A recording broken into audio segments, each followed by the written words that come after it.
Jai Hind to all SSB aspirants. Okay, so congratulations to all those who have cleared NDA and CDS written examination. Now this is time for the SSB interview preparation. I know you people are very excited to prepare for your SSB interview. Objective of this video is very clear because in my past journey where I have helped many aspirants in clearing the SSB interview, मैं सभी को ये भी बताना चाहता हूँ कि across India सभी बच्चे मेरे पास जब आते हैं, they are from the poor socio economic background, they are from the different developmental history, they are from the different state. सबसे अच्छी बात यह है कि फौज की जब ऑफिसर कैडर का एग्जाम है तो मैंने ये देखा है कि कैंडिडेट की प्रोफाइल कुछ भी हो, अगर उसमें दम है तो no one can stop him from getting recommendation. And today in this video I am going to discuss about how to write story, because picture perception and description test हो या थीमेटिक परसेप्शन टेस्ट हो, इन दोनों test में आपकी requirement है how to write story. Many candidate, even 70% candidate, they don't know how to write story, due to which they get rejected in their SSBs, their AFSBs and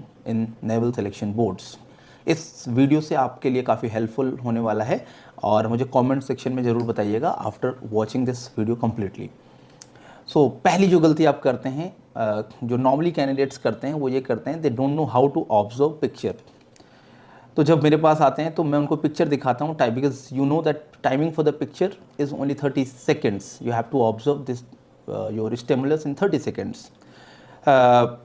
और आपको 30 seconds में क्या करना है, अगर ये नहीं पता होगा तो आप क्या करेंगे, जो आपका प्री कंसीव्ड या आपका मकडअप या बोरोड आइडिया होगा या बुकिश अप्रोच होगा, उसको आप कहीं ना कहीं फिट करने की कोशिश करेंगे। सो 30 seconds job is very very important. तो 30 सेकेंड में आपको क्या करना है, नंबर ऑफ़ कैरेक्टर्स को ऑब्जर्व करना है, आपको आइडेंटिफाई करना है बैकग्राउंड ऑफ द इमेज को। उसके बाद आपको रिसोर्सेज देखना है, मैन के फॉर्म में, मटेरियल के फॉर्म में, what are the resources available, what are the possible resources available to solve the problem or to accomplish that task or to challenge. There may be a problem or there may not be a problem. There may be a challenge also depending upon the pattern of the slide. जो stimulus आपको दिखाया गया वो कैसा है। और आपको क्या देखना है, चौथी बात आपको ये भी देखना है कि इमोशंस कैसे हैं, फेशियल एक्सप्रेशन कैसा है, वियरिंग कैसा है एंड कंडक्ट कैसा है, जो भी प्रोटैगनिस्ट या जो भी एसोसिएटेड कैरेक्टर्स आप देखते हैं। पिक्चर हेजी हो सकती है अगर PPNDT है, या पिक्चर क्लियर भी हो सकती है in case of TAT, that is thematic perception test. Last एक और बात आपको देखना है, हिंट ऑफ द इमेज क्या है, what is clue of the image. उस इमेज में, उस स्टिमुलस में आपको ऐसी क्या बात लग रही है, because hint of the image will help you in deciding theme selection, in considering the theme कि मुझे स्टोरी किस बेस पे बनानी है। तो जैसे एक एलिफेंट आपको दिख गया तो elephant is clue of the image, एक हॉर्स दिख गया तो horse is clue of the image. कुछ लोग आपको दिख गए, they are in the combat dress और there is some arm forces background, it means story will revolve around the arm forces background. Alright, so that you have to observe within 30 seconds. 30 second में जब आप ये काम कर लेते हो तो उसके बाद आपको then you have to start writing your story within 4 minutes. So what will be structure of the story writing, what led to the situation, what is likely to happen, and what is outcome of the story. So ladies and gentlemen, remember it is a very scientific process. So faking in TAT or in PPNDT is hardly possible, not possible at all. So you have to write your natural or first reaction only. बहुत सारे बच्चे जो top rated Amazon book से या आजकल recommended candidates की videos से वो रटने की कोशिश करते हैं या कॉन्सेप्ट को पहले से ही प्रिपेयर करने की कोशिश करते हैं कि मैं 20 स्टोरीज लेके जाऊंगा और उसको फिट करने की कोशिश करूंगा, जो कि गलत है। आपको ये ध्यान रखना है, every test is reflection of your own personality. Objective psychological testing का यही है, to identify your military awareness, to assess your resourcefulness, your problem solving behaviour as a hero. And there is a requirement of one hero in your every story, चाहे वो TAT हो या वो PPNDT हो, एक हीरो हमें चाहिए, only one hero. बहुत सारे बच्चे क्या करते हैं, 2 हीरो जाने अनजाने में बना देते हैं। एग्जाम्पल के तौर पे अगर आपने पुलिस को बुला लिया तो आप क्या बनेंगे, साइलेंट स्पेक्टेटर। तो if there is no need of calling police, again and again don't call police. तो जाने अनजाने में ऐसे बहुत सारी गलतियां आप करते हैं जिसमें, या कई बार फादर को ज़्यादा हाईलाइट कर देंगे या अपने दोस्त को ज़्यादा हाईलाइट कर देंगे, तो आप कई बार दूसरे हीरो को भी ज़्यादा इंट्रोड्यूस कर देते हैं। तो avoid doing so, try to make one hero, because hero is reflection of your personality, जो आप जैसा होना चाहिए, आप जैसा होना चाहिए हीरो। एंड अनदर मिस्टेक, आप जो करते हैं वो करते हैं कि many candidate they have tendency कि हीरो को हाई फाई हीरो बना दो, इतना हाई फाई हीरो को बना दो, जैसे हीरो को आपने बना दिया किंग बना दिया, किंग ऑफ वन प्लेस, या हीरो को आपने आईएएस ऑफिसर बना दिया, हीरो को आपने ब्रिगेडियर बना दिया। So remember burden of proof will lie on you. आपको ये प्रूफ करना पड़ेगा अपने रिसोर्सफुलनेस से, अपने एक्शन पार्ट से, कि उसका जो मेच्योरिटी लेवल हीरो का है वो ब्रिगेडियर जैसा ही है। क्योंकि सुनने में अच्छा लगता है आईएएस ऑफिसर, ब्रिगेडियर, तो आप कई बार हीरो को बहुत ही हाई फाई बनाते हैं। तो मैं बार बार बच्चों को क्लास में मना करता हूँ, उनको बोलता हूँ, उनको पॉइंट आउट करता हूँ कि hero is reflection of your personality. Hero अपने जैसा बनाएं, हमें हाई फाई हीरो नहीं बनना चाहिए। एंड डेफिनेटली जब हीरो है तो hero must be having some authority to pursue the meaningful task. हमारी लाइफ में हीरो कौन होता है? जैसे मैं क्लास में अगर 12th क्लास में हूँ तो मेरे लाइफ में हीरो कौन है? उस क्लास का हीरो कौन होता है? Generally class monitor. बहुत सारे candidates they commit mistake, they don't know how to structure story. जब आप एक स्टोरी 100 वर्ड की लिखते हैं तो आपको एक लेआउट फॉलो करना है। लेआउट है what led to the situation, what is likely to happen and what is possible outcome, like future क्या होगा उस स्टोरी का। तो इस तरीके से आपको आउटकम भी देना है हर स्टोरी में। So many people they get failed in producing right TAT और और पीपीएनडीटी। वो इसलिए क्योंकि वो लेड टू द सिचुएशन नहीं कर पाते हैं, वो सिचुएशन को लेड अप नहीं कर पाते हैं। So students please remember, led up situation करना एक वैसी ही बात है जैसे आपने मूवी का एक ट्रेलर देखा।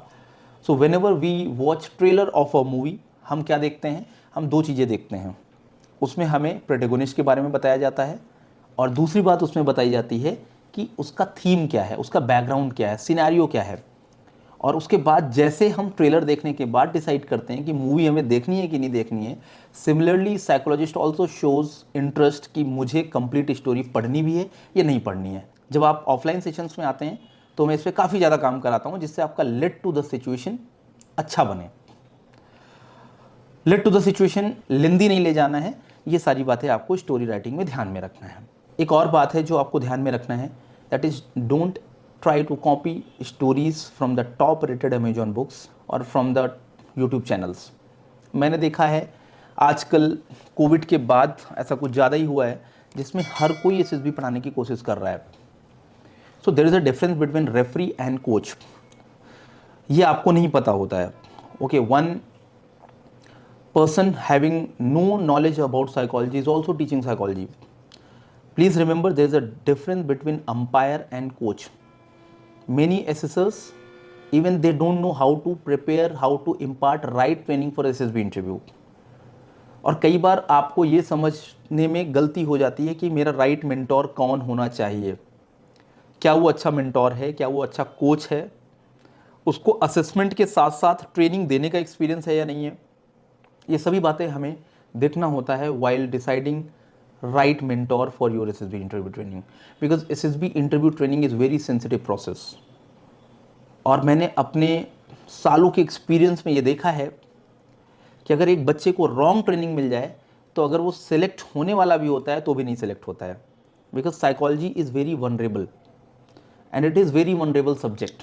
कोई भी साइकोलॉजी पढ़ा रहा है, देयर इज़ नो राइट और wrong in psychology, there is no right or wrong response in psychology, or more than one response can be considered as correct in the various battery of psychological testing like in WAT also, in SRTs also.